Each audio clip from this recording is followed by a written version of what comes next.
ગુજરાતના બધા જ મંદિરોમાં પૂનમના દિવસે ખૂબ મોટી સંખ્યામાં યાત્રાળુઓ દર્શન કરવા માટે આવતા હોય છે.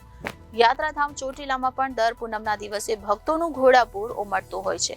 ચોટીલા મંદિરે દર વર્ષની 12 પૂનમોમાં સૌથી વધારે ભીડ 2 પૂનમ દરમિયાન રહેતી હોય છે, જેમાં એક કારતક માસની પૂનમ અને બીજી ચૈત્ર માસની પૂનમ. જેથી ચૈત્ર માસની પૂનમ હોવાથી ચૈત્રી પૂનમ અન્ય પૂનમથી થોડી અલગ હોય છે.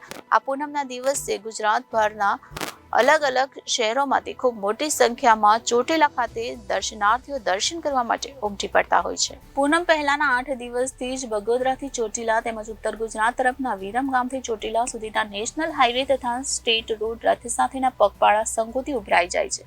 લગભગ દરેક કિલોમીટરના અંતરે સેવાભાવી મંડળ તથા રોડ પર આવતા ગામો દ્વારા ચા પાણી શરબત નાસ્તો તથા ભોજન માટેના કેમ્પ શરૂ થઈ જાય છે.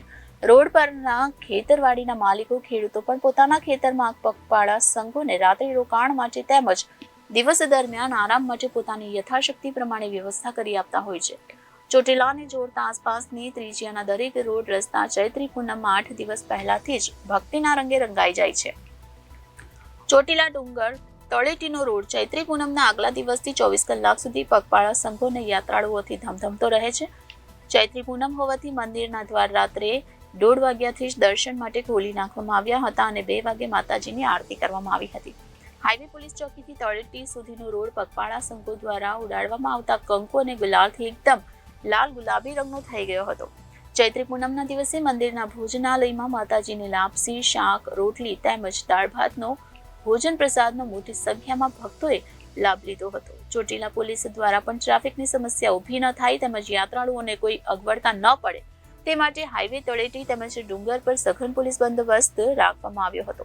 ચોટીલા મામલતદાર ઓફિસના કર્મચારી તથા પોલીસ સ્ટાફ દ્વારા હાઈવે પર તેમજ મામલતદાર કચેરી પાસે પગપાળા આવતા યાત્રાળુઓ માટે ચા નાસ્તો તેમજ ભોજનની તેમજ ઠંડી છાશની સેવા ચાલુ કરવામાં આવી હતી. Bureau reporter Janadesh news, Surendranagar.